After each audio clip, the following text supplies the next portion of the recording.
I'm Cathy Thomas, and joining me today will be the executive chef at Bayside restaurant in Newport Beach, Paul Gstrein.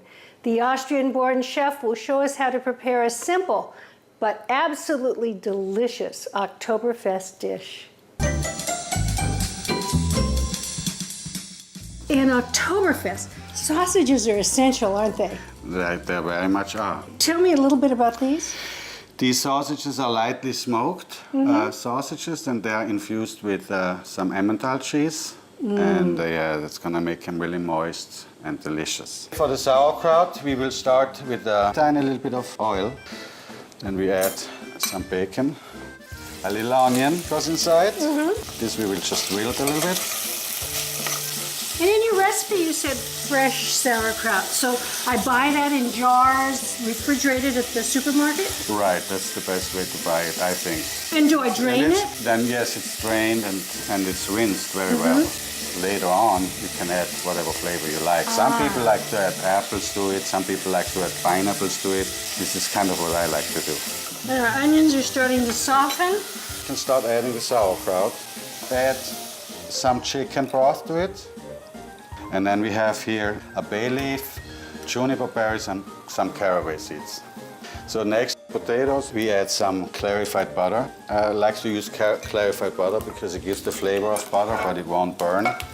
And then just quarter our potatoes. They have been pre-cooked a little bit for about 15 minutes, so they have a little bite to them still. While the potatoes are cooking, we're going to prepare our sausages. One kind is just adding some sausage to some very lightly simmering water. They're already cooked, so all we want to do is warm them. Another preparation that we will do, bay leaf, a clove of garlic that we smash a little bit, some whole peppercorns, just a slice of onion. And we've got a very, very low flame underneath Yes, very low, it's perfect. The sausages will kind of infuse inside of the milk. It's going to be a perfect breakfast dish with a beer. It's going to be delicious. Yes, it is. It's time to finish our potatoes and our sauerkraut. We are going to add a little bit of thyme leaves and a little bit of parsley. Just add a tiny little bit of pepper. Sauerkraut has simmered now for 30 minutes. We'll take the bay leaf out.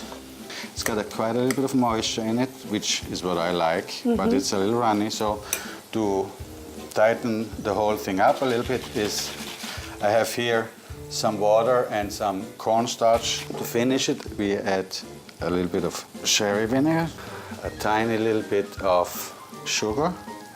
Ready to do our first dish. Put a good amount of sauerkraut, a couple of sausages, a few potatoes, you can arrange.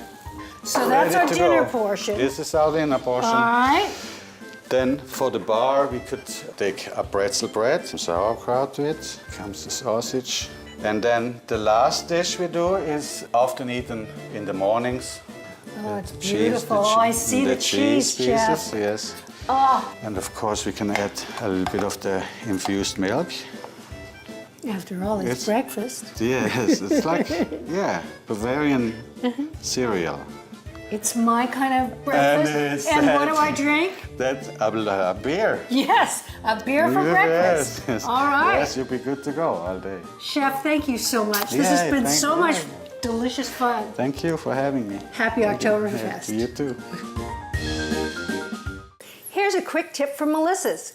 A vegetable concoction scented with herbs makes a delicious side dish or main course, especially when teamed with grain or pasta. So in the skillet, I've sautéed some thinly sliced fresh fennel and a little bit of sweet onion. I'm going to add some minced garlic and some dried herbs. This mixture is called l'herbe de Provence, or herbes de Provence, or Provençal herbs. And it's a mixture of marjoram, oregano, thyme, savory, lavender, and a little bit of rosemary. So I'm going to just put a little bit, maybe a half of a teaspoon of that mixture.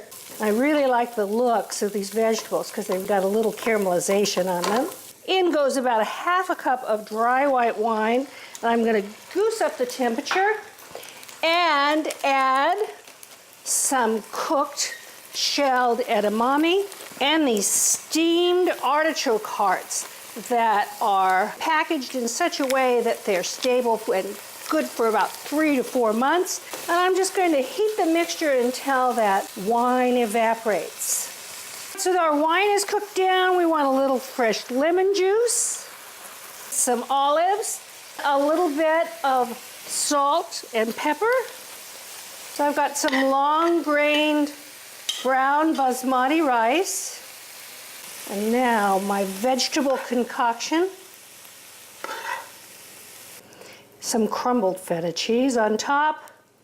As is, this could be a lovely vegetarian entree or served with meat, a side dish. Easy. The fruit and vegetable aisles are filled with so much potential. Try something new. Have an adventure.